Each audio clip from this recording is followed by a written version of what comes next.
This is Huggy Wuggy, a cute, cuddly, nice, helpful, evil, menacing, disturbing killing machine that will kill any human being in its path, slaughtering every single factory worker in its environment. But don't you just want to hug him?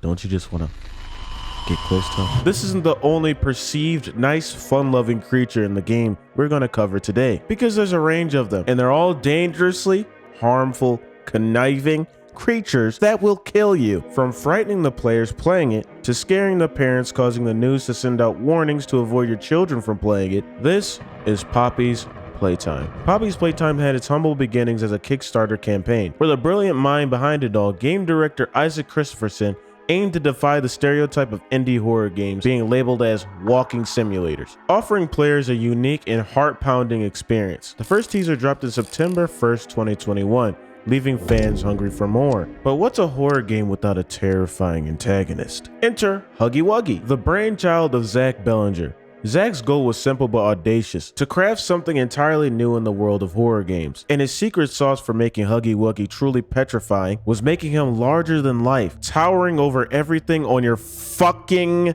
screen. The anticipation reached its peak when the first chapter of Poppy's Playtime finally hit the gaming scene on October 12th on Steam. And as the game's popularity is skyrocketing, Poppy Playtime was well received upon its initial release, receiving praise for its atmosphere, story, and character design, as well as being compared to the Five Nights at Freddy's franchise, with Screen Rant's Austin Geiger calling Poppy's Playtime more engaging than Security Breach. However, the first chapter has been criticized for its short length, claimed to be roughly 30 to 45 minutes long, and some initially regarded this game as a Five Nights at Freddy's clone. The game also quickly gained exposure on platforms such as YouTube and Twitch, with videos on the game reaching millions of views, as well as the games based on Poppy's Playtime appearing on Roblox. Riding on the highs of its success and popularity, parents began to grow concerned about the character design of Huggy Wuggy, stating that the game teaches younger audiences that their toys and other things they previously felt comfortable with are now scary and can kill them. This fear got so bad, it was covered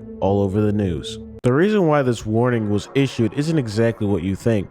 It isn't because the game itself was going viral, it was the fact that YouTube was going through a thing called Elsagate. Elsagate was a controversy surrounding videos on YouTube and YouTube Kids that were categorized as child-friendly, but contained themes inappropriate for children. These videos often featured fictional characters from family-oriented media, sometimes via crossover, and used without legal permission. And since Huggy Wuggy is so adorable on the outside, they were using him to make overly sexual and violent content for children. This isn't the only bump in the road Mob Entertainment, the creators of Poppy Playtime, were going to face during its rise of fame. On October 16th, 2021, a Twitter user and game developer Coaster Games tweeted out, "The recent game that has been blowing up, Poppy's Playtime, stole my Venge story. The idea of exploring an abandoned building is not unique. In my game, the massive entertainment company Rotnik is at the top of the entertainment industry, when one day the entire building and everybody inside mysteriously vanishes into thin air. This foundation is uncannily similar to Poppy's. My game came out in 2020, it's been in development since 2017. This spin on it makes Venge unique. Below are two descriptions. They are almost identical. Looks like a high schooler terribly plagiarizing for an essay." When you see both games overviews side by side, they look identical, but it makes sense because the similarities to the environment both games start in, an abandoned building or an abandoned factory. If a random person made Poppy, it would be a bit different. The developers of Enchanted Mob and Zam Animations, they had a history of bullying me within the animation community and trying to take me down. You can read about that here. The current link to this tweet is taken down. The story isn't the only thing. Additionally, a lot of their characters resemble my own, as seen below. Mob and Zam are massive YouTube creators with enormous audiences and a wide reach. They have multiple teams working for them. I only have myself. I'm going to defend Venge with all I have. This situation is frustrating as this happened before in the animation community, and now it's happening with Venge. I'm not letting this slide. I don't care about money or fame or whatever. I'm just tired of this. From the accusations being displayed, if we take a look at the character models of the games, we can see the similarities, even with parts of each character including the eyes and mouth. But that doesn't mean much because we can make a comparison with the fact that both games took inspiration from Bendy and the Ink Machine. But if you played or watched Venge, you will see none of these games have anything in common in the overall story. I think these games are original in their respective forms. Mob Games CEO Zach Bellinger responded to this allegation by saying the majority of the Poppy's Playtime team is not involved in any drama with Coaster Games, and the Poppy's Playtime team worked out of passion, not spite. From this, it can be implied that the majority of the team who worked on the concept did not know about the drama with Coaster Games and that the game was their idea. Getting past that controversy, cooling down the hot water they were in, Mob Entertainment felt the stove turning back on and the water boiling once again by introducing a line of Poppy Playtime NFTs intent on making future NFT-powered ARG titles under the Playtime umbrella. The backlash was immediate, with the members of the community boycotting the game and making their frustrations known. Within 6 months, Mob Entertainment scrapped the project, promised to avoid future NFT tie-ins, and donated the raised funds by the NFT sales to a clean air task force, hopping out the boiling pot completely and continuing the development of their game. On May 6, 2022, Chapter 2 was released. Unlike traditional games with their content up front, Poppy Playtime chapters are delivered as downloadable content. Chapter 2 was ironically named Fly in a Web. Chapter 2 received mixed reviews on Steam, receiving praise for its voice acting and ending, but also being criticized for its number of bugs and performance issues, including audio issues, crashes, lag, and the so-called Barry glitch. Mob Entertainment responded with an apology and began rolling out patches for its aforementioned issues. Poppy's Playtime was also nominated for the Most Stream-Friendly Award at the 2022 Indie Live Expo Awards in Japan, which is ironic because the warning that was sent out that the game is frightening to kids and children, but that's just me, I'm just saying. With Chapter 3 on the way as a trailer was released on August 6, 2022, and with the second trailer released July 26, 2023, we are all, including me, waiting with excitement to see what this new chapter brings. Do you know what time it is? It's opinion time, baby, come on. Woo! Thank you. Yeah, thank you.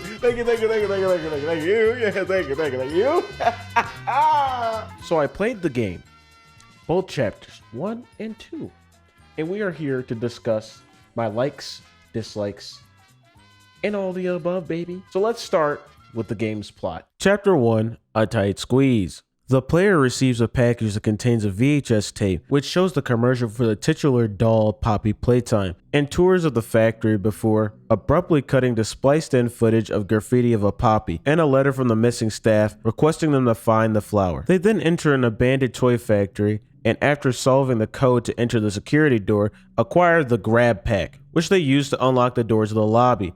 After entering the lobby, the player is introduced to Huggy Wuggy, who is on display in the center of the room. While trying to unlock one door in the lobby, the power suddenly cuts, forcing them to restore the power in the power room.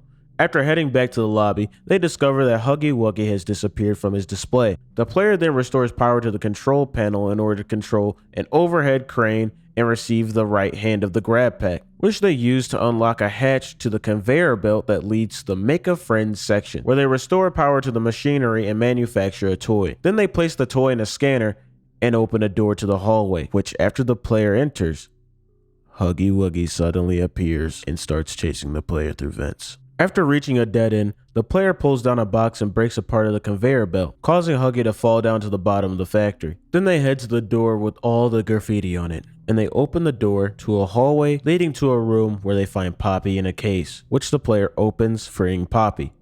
I'm gonna be real with you. I don't have any bad things to say about Chapter 1. It was great. I thought everything was great. The collection of VHS tapes telling the story. I thought Huggy Wuggy was great. It was short and sweet, 30 to 45 minutes long, and I needed more, so I played Chapter 2. Chapter 2, Fly in a Web. After freeing Poppy from her case, the player explores the dark hallways of the factory, eventually finding the office of Elliot Ludwig, Playtime's founder. After entering the vent in the office, they encounter Poppy, who thanks them for freeing her and offers to help them escape the factory by giving them the code to activate the factory's train. However, she's grabbed and pulled deeper into the factory. As they approach the game station where the train is located, the player encounters Mommy Longlegs, who holds Poppy hostage and takes the red hand from the player's grab pack. She challenges the player to win the 3 games in the game station, and in return will give the player the code to the train, threatening to kill them if they disobey the rules. Making their way through the factory, the player crafts the green hand for the grab pack, and then proceeds to the 3 games. The player is able to obtain 2 parts of the code before escaping during the 3rd game, fleeing into the tunnels beneath the factory. An enraged mommy accuses them of cheating and pursues them through the tunnels and back up into the factory until she becomes caught in the teeth of an industrial grinder, killing her. Mother is dead. A needle-fingered hand rises to take her broken body away. The player finds Poppy trapped in a spider web with a 3rd part of the code. After freeing her, the player boards the train to escape. However, Poppy diverts the train, saying that she could not let the player leave yet due to the events that had occurred inside the factory, claiming that the player knows too goddamn much. It can handle whatever that comes next. The train runs out of control and derails near a sign pointing to play care. Listen, I'm no game theorist, so I'm not going to assume what chapter 3 is going to be about, but I will link a game theory video in the link description below because I think it does a great representation of assuming what chapter 3 may or might be about. You get what I'm saying? Listen, I just here dishing the opinions because I played the game. You get what I'm saying? I don't know. You know what I'm saying? I seen the trailer. I don't know. But whatever chapter 3 brings, I'm gonna need that. And I'm gonna need it now. I thought the 2nd chapter was also great. It also gives the player some insight of what's going on in the factory and how the factory works, who's running the factory, and it introduces you into some of the evil creatures that live in that hellhole they call home. From the moment I saw Poppy, I knew her ass was evil, bro. I just knew. I seen it in her eyes, bro. She's the type of creature that'll strangle you in your goddamn sleep. No hesitation, no thought, just death. I also thought Mommy was a perfect antagonist, and I thought the mini games with all the characters in it were also pretty well put together. I'm also very interested to see what they bring to the table in the newest installment because they gotta be there. I didn't have any glitches when I ran through this game this time, and this is what I mean. The first time when chapter 2 came out, I had the I think I had the berry glitch like 1 or 2 times, and I just restarted the game and I was good to go. Besides that, I didn't have any glitches in the game. This might be one of the rare occasions where I legitimately don't have anything bad to say about this game. Besides, it needs more content, obviously, but you know, chapter 3 is on the way. And you know, that's honestly about it. I know this is a little bit dry, you know, you want somebody to say something negative, but it was good, bro. I'm sorry. What do you want me to say? Huggy Wuggy blinks too loud? He walks too creepily? Mommy was too pink? No, it was great. Here's your flowers. Have a good night. If you guys like this video, like, comment, subscribe. Also, every Friday we stream for research purposes. We play the games that we do our reviews on, or we do any type of video on. I normally play them full games, start to finish, with commentary. So if you guys would like to be a part of that, every Friday I stream. Come slide on your boy. But besides all of that, I hope you all have a fantastic ass day. Thank you for watching. Your boy DJ, aka Big Head City, is out this bitch. Take care. Shout out to our channel member, Lock and Load Gaming.